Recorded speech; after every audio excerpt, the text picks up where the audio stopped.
India आप तक समाचार, कड़वा लेकिन सच। विश्वास सदियों का, विरासत अपनों की, हर पीढ़ी जिसे पहचाने वो चमक रतनलाल सिवाफना ज्वेलर्स की। नमस्कार, मैं आनंद शर्मा, आप देख रहे हैं इंडिया आप तक न्यूज।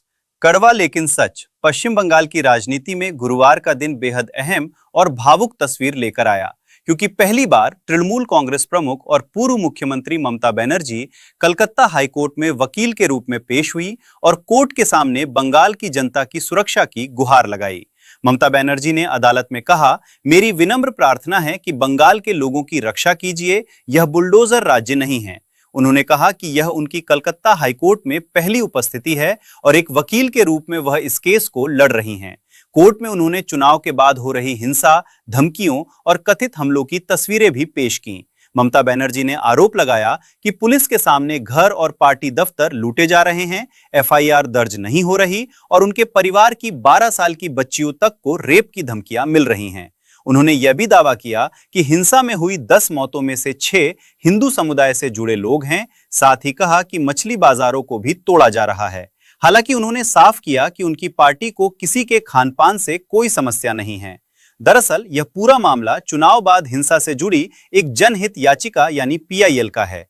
2026 बंगाल विधानसभा चुनाव में बीजेपी ने 207 सीटें जीतकर टीएमसी की 15 साल पुरानी सत्ता खत्म कर दी। इसके बाद राज्य में कई जगह हिंसा, आगजनी और राजनीतिक टकराव की घटनाएं सामने आईं।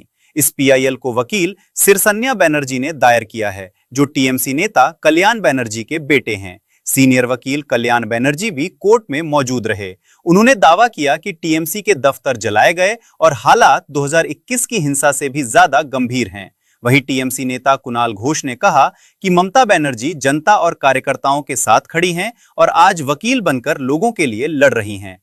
दूसरी तरफ बीजेपी विधायक सजल घोष ने तंज कसते हुए कहा, उनका कोर्ट जाना उनका अधिकार है, अब उनके पास और क्या काम बचा है। आपको बता दें, ममता बनर्जी ने साल 1982 में जोगेश चंद्र कॉलेज ऑफ लॉ से कानून की पढ़ाई की थी, लेकिन इतने लंबे राजनीतिक सफर के बाद पहली बार वे हाईकोर्ट में वकील के रूप में नजर आईं। अब बड़ा सवाल यही है कि अब बंगाल में सत्ता परिवर्तन के बाद राजनीतिक हिंसा और बढ़ती जा रही है या फिर आरोप प्रत्यारोप के बीच सच्चाई कहीं और है। फिलहाल कलकत्ता हाईकोर्ट में हुई यह पेशी बंगाल की राजनीति में एक नए और बेहद संवेदनशील अध्याय की शुरुआत मानी जा रही है। आप क्या सोचते हैं? अपनी राय कमेंट बॉक्स में जरूर बताइए। वीडियो पसंद आया हो तो लाइक करें, शेयर करें और इंडिया आप तक न्यूज को सब्सक्राइब जरूर करें। मैं आनंद शर्मा, इंडिया आप तक न्यूज, कड़वा लेकिन सच। सोनं खरेदीसाठी विश्वासाचं एकमेव नाव भंगाळे गोल्ड। इंडिया आप तक समाचार, कड़वा लेकिन सच।